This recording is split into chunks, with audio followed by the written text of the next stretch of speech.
안녕하세요. 오븐 IT 소고 노아 컨설팅 김지영 대표입니다.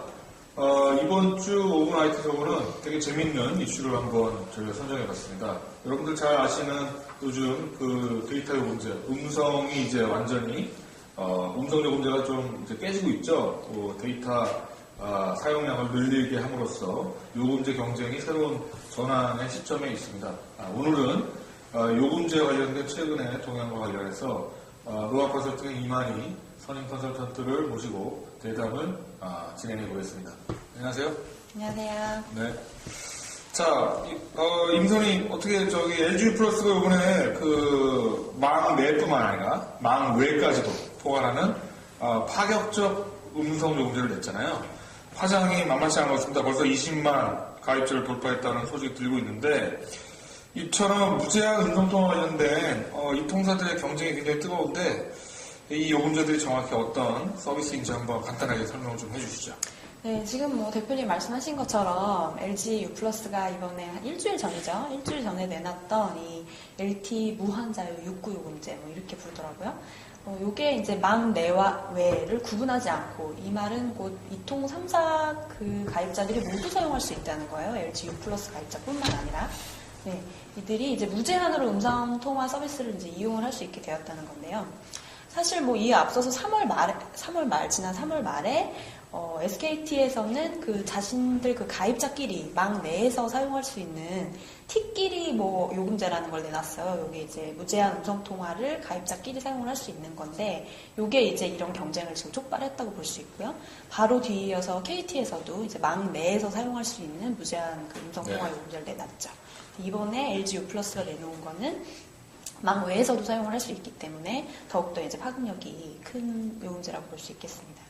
그러게요. 그래서 사실 LG 플러스의 망외 요금제가 의미하는 바는 이제 음성 자체를 거의 수익을 포기하겠다라는 이제 적신호인지 청신호인지 잘 모르겠는데 어쨌든 이 통사 입장에서는 소비자 입장에서는 청신호고 이 통사 입장에서는 적신호라고 할 수 있는데 사실 이 망외 요금제가 의미하는 게 또 하나가 뭐냐면 이제 접속료에 대한 부분을 LG 플러스가 이제 부담을 하고서라도 왜냐면 이 통사 간에 음성 같은 경우에는 접속료 부담을 하거든요. 그렇죠. 예, 근데 이 접속료 부담을 자기네들이 하면서까지 파격적으로 이제 망의 요금제까지 공짜로 이제 내놓은 거예요. SKT와 KT는 그래서 이제 그 부담 때문에 망내만 하는 건데 그래서 결국 이게 데이터 사용량을 오히려 촉진시켜서 이제 스마트폰으로 가면서 데이터 사용량은 늘어나는 반면에 음성은 오히려 더 줄어들고 있는 형국이 있기 때문에 어차피 음성 많이 사용하지 않는 거 이제 무료로 뿌리고 이제 데이터 사용량을 촉진하겠다라고 하는 게 기본적인 이 통사의 생각인데 정말로 데이터 요금제 중심으로 전환할 수 있을 거라고 보는 겁니까? 어떻게 보세요? 그래서 지금 저도 처음에는 좀 그런 줄 알았어요. 근데 좀 내막을 들여다 보니까 사실 음성요금 자체가 줄어들고 있는 건 모두들 알고 계신 주제의 사실이잖아요. 근데 이런 상황에서 이 통사들이 음성 수익을 포기한다고 보기는 조금 어려운 게 이게 다르게 말하면 이제 데이터 수익을 현실화하겠다는 거예요. 가격을 또 높여서 받겠다는 거죠. 그런 거죠. 그래서 제가 지금 우려가 되는 게 예를 들어서 비교를 해보면 예전에 그 SKT의 올인원 5사 요금제 54,000원짜리 요금제를 사용하시던 분이 이번에 이제 새로 나온 T끼리 5 요금제를 이용을 하게 되는 경우가 되면요. 데이터 사용량이 오히려 줄어듭니다. 2GB로 줄어들어요. 그래서 예전처럼 5GB를 사용하기 위해서 오히려 한 10,000원 정도 비싼 요금제인 5호 요금제, T끼리 5호 요금제를 선택을 하셔야 돼요. 만약에 8GB를 쓰게 되면 7호 요금제, 훨씬 비싼 75,000원짜리 요금제로 변경을 해야 되고요. 그래서 사실상 데이터를 더 많이 사용하게 한다기보다는 데이터 사용량을 더 줄이고 있는 거예요. 지금 오히려 요금을 더 높게 받고 있는 거라고 볼 수가 있는 거고요.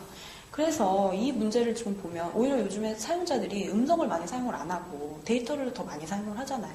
그래서 사업자라든지 비즈니스 하시는 분들 아니면은 영업하시는 분들 이런 분들 통화 많이 하시는 분들 음성 통화 많이 하시는 분들한테는 좀 유리할지 몰라도 일반 사용자들한테는 이게 과연 얼마나 효용이 있을까, 효용이 있게 다가올까 이런 게 약간 의문이 되고요. 네, 그런 부분이 없지 않아 있을 수도 있겠어요. 저 같은 경우에도 7위 요금제를 쓰고 있는데 사실 7위 요금제 내에서 제공되는 음성의 시간이 적지 않기 때문에 그러면서도 이제 데이터도 상당 부분 있고 그런데 이제 지금 하는 얘기를 들어보니 음성은 무료지만 실제로 데이터 사용량은 줄여서 네. 요금제를 책정함으로써 데이터 사용량을 현실화하고 네. 오히려 데이터 사용량이 많은 사람들한테 이제 또 종량제의 어떤 과금의 형태로 네. 돈을 더 많이 좀 벌어보겠다라고 하는 어떤 속내가 좀 있지 않냐 그렇죠. 이렇게 생각할 수 있다는 거죠. 네. 미국은 어떻습니까? 바라이존을 비롯한 이 통사 또한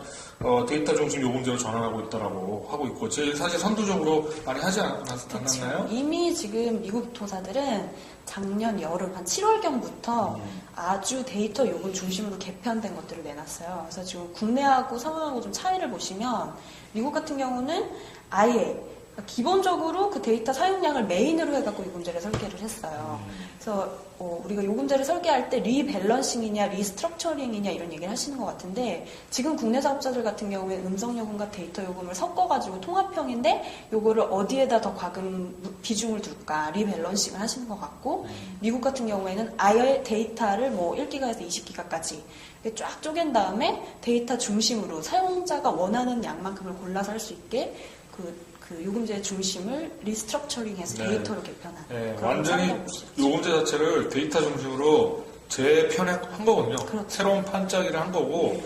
아주 촘촘하게 이제 데이터 사용량에 따라서 본인이 선택할 수 있는 네. 구간을 준 거군요. 그렇죠. 다양하게 선택의 폭을 좀 준 것 같아요. 한국과는 좀 다른 양상이라고 할 수 있겠네요. 예, 그런 부분들을 저희 소비자나 독자들도 한번 관심 있게 지켜볼 필요가 있는 것 같고. 자, 마지막 질문입니다. 향후 데이터 중심 요금제에 대한 전망 어떻게 보십니까? 네, 그래서 미국 사례를 말씀을 드렸지만 사실 이렇게 데이터 중심으로 뭔가 리스트럭처링 돼야 되는 건 뭐 앞으로 당연히 가야 하는 방향성인 것 같아요. 근데 국내 사업자들 같은 경우에는 아무래도 가입자들이 좀 그 요금이 올라가는 것 자체에 민감하기 때문에 이렇게 약간의 그 우회적인 방법을 사용을 하시는 것 같은데 사실은 좀 더 뭐 데이터 요금 상승분에 대해서도 사용자들이 충분히 뭐 억셉트를 하실 수 있을 것 같아서 약간의 그 꼼수를 부리기보다는 좀 더 클리어하게 좀 요금제를 제공을 하시는 게 좀 헷갈리지도 않고 더 좋을 것 같다는 생각이 듭니다. 네. 예, 여러분 어떻습니까? 데이터 요금제로의 그 전환과 최근 이동통신사업자 간의 경쟁. 사실 이제 요금제가 소비자 입장에서 보면 굉장히 핫한 이제 뜨거운 감자와 같은 이슈라고 할 수 있겠습니다. 여러분들이 요금제를 선택했을 때 이제 데이터 사용량에 따른 요금제에 대한 관심을 이제 키울 수 있는 계기가 될 수 있기를 바라면서 이번 IT 오브나이트 서고 마치도록 하겠습니다. 다음 주에 뵙겠습니다. 감사합니다. 감사합니다.